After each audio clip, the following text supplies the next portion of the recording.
Le nouveau procès va se dérouler sans qu'aucun témoin ne se présente à la barre. L'histoire des criminels racontée par l'unique journaliste d'enquête, Félix Séguin. Santé Canada vient d'annoncer avoir apporté des modifications au règlement qui régit tout ce qui est des réactifs chimiques, des réactifs qui sont utilisés dans la fabrication de drogues synthétiques illégales. Pensons au fentanyl, pensons à la méthamphétamine également. Salut Félix. Salut Alexandre. Est-ce qu'il était grand temps? Ben oui, c'est sûr, parce que il y avait déjà une partie des précurseurs qui sont utilisés dans cette fabrication qui étaient illégaux. Mais là, il y en a plus. On a pris des mesures pour resserrer cette vis-là, renforcer la réglementation sur les précurseurs chimiques et les équipements de fabrication de drogue. C'est Santé Canada et sa ministre de la Santé, Marjorie Michel, qui l'ont annoncé hier. Alors, en fait, là, c'est que c'est une nouvelle importante. Très, très, très importante. Je vais te dire pourquoi.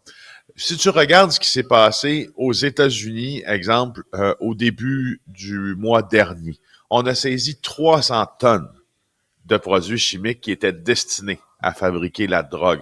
Dans ce cas-là, c'était des produits qui étaient utilisés pour la fabrication de la méthamphétamine. Alors, ils provenaient d'où? Ils provenaient de Chine. Ils s'en allaient où? Ils s'en allaient dans le bout de Culiacán. Probablement, c'est Michoacán, là, qui est très près de Culiacán dans le Sinaloa, mais qui donne sur la mer.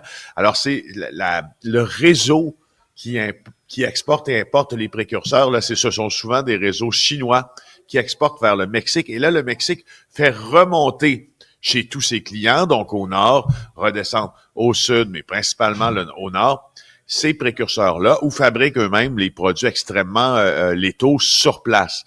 Alors, c'était la plus grande saisie de précurseurs chimiques là, de drogue réalisée pour les États-Unis.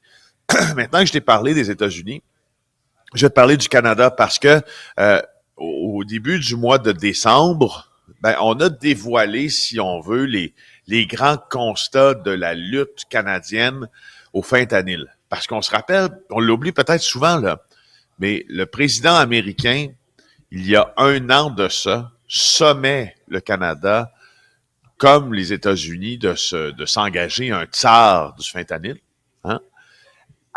affirmait sur la base d'informations non vérifiées que le fentanyl circulait beaucoup du Canada vers les États-Unis, alors que c'était littéralement qu'une poignée de cette drogue chimique qui avait été saisie provenant du Canada chez les douaniers américains, mais néanmoins, ça a forcé notre pays à se doter d'une stratégie nationale là-dessus pour plaire à M. Trump.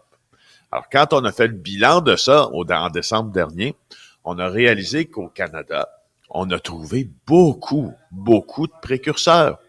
Et qui plus est, Alexandre, on a trouvé parmi toutes les provinces canadiennes, c'est au Québec que l'on en a saisi le plus, alors que normalement, on croyait que ces précurseurs étaient en principe destinés au port de Vancouver, selon l'ancien réseau qu'on connaissait.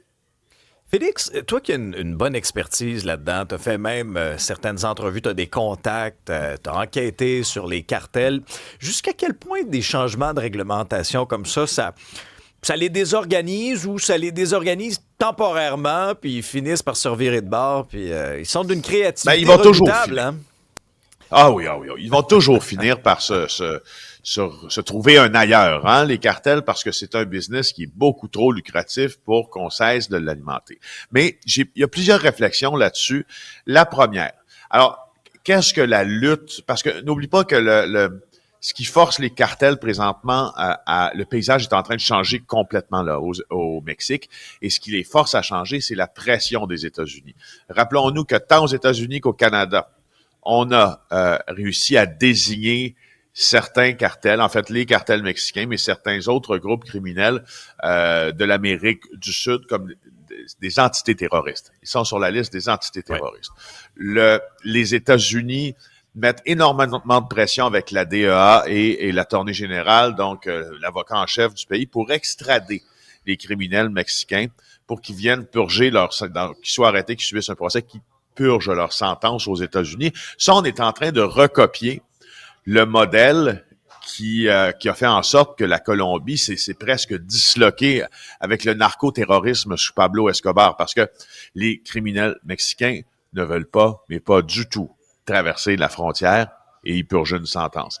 Bon, alors cet état de fait en sorte qu'à la frontière, présentement dans l'état du Sonora, Hermosillo, Nogales, les criminels revoient leur méthode pour exporter des stupéfiants. Alors, long préambule et explication pour répondre à ta question que maintenant, ce que l'on est en train de voir de plus en plus souvent, c'est de l'exportation par rail. Alors, on utilise les trains de marchandises. Ouais, les trains de marchandises. Je sais pas si tu te rappelles, peu avant septembre dernier, il y a des gens qui ont acheté des beaux Ford Escape là au Saguenay-Lac-Saint-Jean, par Chaudière-Appalaches. Qu'est-ce qu'on a trouvé dans ces Ford Escape-là? On a trouvé Kilos des petits paquets. de cocaïne. Des petits paquets. Alors ça venait d'une exportation par rail et ça venait du même train d'ailleurs.